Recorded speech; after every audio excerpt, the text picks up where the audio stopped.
বাসায় ভালো মন্দ খাওয়ার পরে প্রয়োজন পড়ে একটা ডেজার্ট আইটেমের। আর বাসাবাড়ির জন্য কমন ডেজার্ট আইটেম পায়েস। জি প্রিয় দর্শক, আসসালামু আলাইকুম। দি রসুই রেসিপিতে আরেকবার স্বাগতম আপনাদের।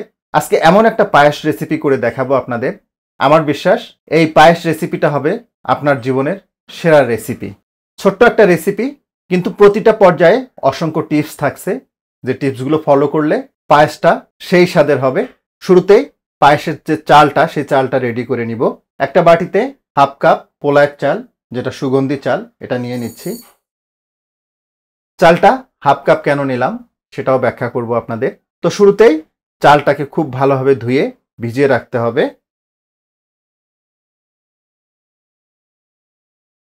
চালটাকে 15 থেকে 20 মিনিট ভিজিয়ে রাখবো। দেন চালটাকে খুব ভালোভাবে পরিষ্কার করে নিয়ে পানিটা ঝরিয়ে নিব। একটা পাতিলে 2 লিটার দুধ নিয়েছিলাম। দেন এটাকে জ্বালিয়ে 1.5 লিটার করে ফেলেছি। একটা তেজপাতা দিচ্ছি, দুটো এলাচ, আর এই এলাচটার মুখটা একটু ফাটিয়ে নিয়েছি।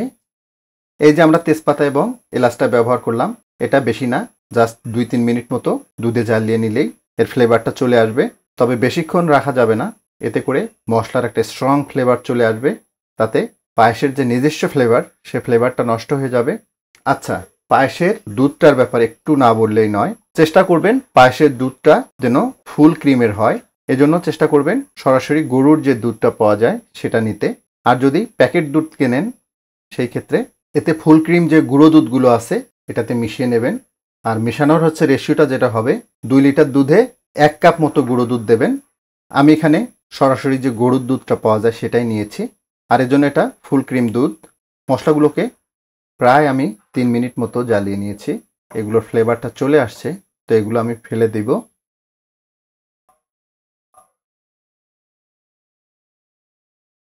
এখন শুরুতে যে চালটা ভিজিয়ে রেখেছিলাম, এটা পানি ঝরিয়ে রেখেছি, এটা দিয়ে দিচ্ছি।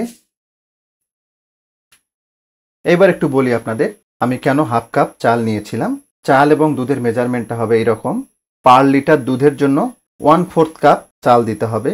দ্যাট মিন্স প্রায় 50 থেকে 60 গ্রাম মতো, যেটা হাতের মাপে অলমোস্ট 1 মুঠ মতো হবে। আমি যেহেতু এখানে 2 লিটার দুধ নিয়েছিলাম, দ্যাটস ওয়াই আমি চালটা নিয়েছি হাফ কাপ, যেটা অ্যাপ্রক্সিমেট 100 থেকে 120 গ্রাম হবে। এই রেশিওতে পায়েস তৈরি করবেন, একদম পারফেক্ট থিকনেসের একটা পায়েস হবে। এই ক্ষেত্রে একটু বলে রাখি, চালটা দেওয়ার পরে একটু ঘন ঘন নাড়তে হবে, যেন চালগুলো তলায় না লেগে যায় বা দলা না হয়ে যায়। দলা হয়ে গেলে পায়েসটা কিন্তু ভালো হবে না। আর মেজর যে জিনিসটা, সেটা হচ্ছে চুলার তাপটা অবশ্যই মিডিয়ামের থেকে একটু নিচে থাকবে।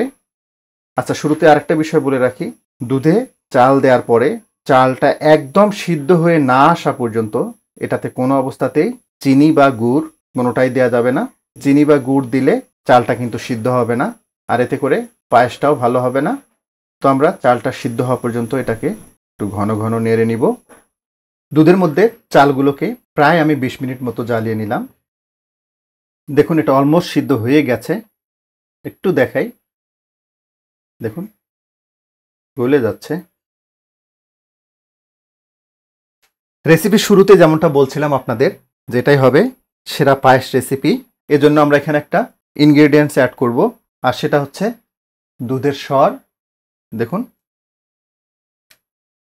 এই দুধের সরমালাইটা দেবেন। পায়েসে যে ফ্লেভার এবং স্বাদটা আসবে চিন্তার অতীত।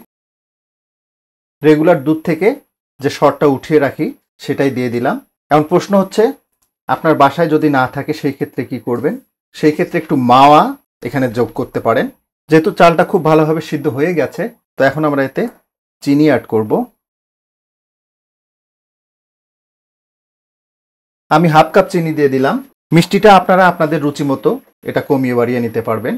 অনেকেই আপনারা এরকম পায়েসে একটু লবণের স্বাদ পছন্দ করেন, সেই ক্ষেত্রে সামান্য একটু লবণ অ্যাড করতে পারেন। আমি লবণটা দিলাম না, কেননা আমার বাসায় লবণটা কেউ পছন্দ করে না। বাট আপনারা যারা পছন্দ করেন এটা অ্যাড করতে পারেন। তো আমরা কিন্তু অলমোস্ট রেসিপির শেষ পর্যায়ে চলে আসছি। একটু জাফরান দিয়ে দিব। জাফরানটা দিলে সুন্দর একটা কালার আসবে, পাশাপাশি একদম শাহি একটা ফ্লেভার অ্যাড করবে। তবে হ্যাঁ, হাতের কাছে যদি এই জাফরানটা অ্যাভেলেবেল না থাকে সেই ক্ষেত্রে এটা স্কিপ করতে পারবেন। দেখুন, জাফরানটা কালারটা ছাড়া শুরু করে দিয়েছে। পায়েসটা আমাদের হয়ে গেছে। একটু থিকনেসটা দেখাই। এটা ঠান্ডা হলে আরো অনেকটাই ঘন হয়ে যাবে। তো আমরা এখন এটা নামিয়ে নিচ্ছি। কতটা লোভনীয় দুধের স্বরের পায়েসটা আমাদের রেডি। এর আউটলুকটা দেখুন। এর আউটলুকটা দেখেই বুঝতেছেন এটা কতটা স্বাদের হবে। অনেস্টলি বলছি, বাসায় একবার এভাবে পায়েস রান্না করবেন। এই পায়েসটাই হবে আপনার সেরা পায়েস রান্না।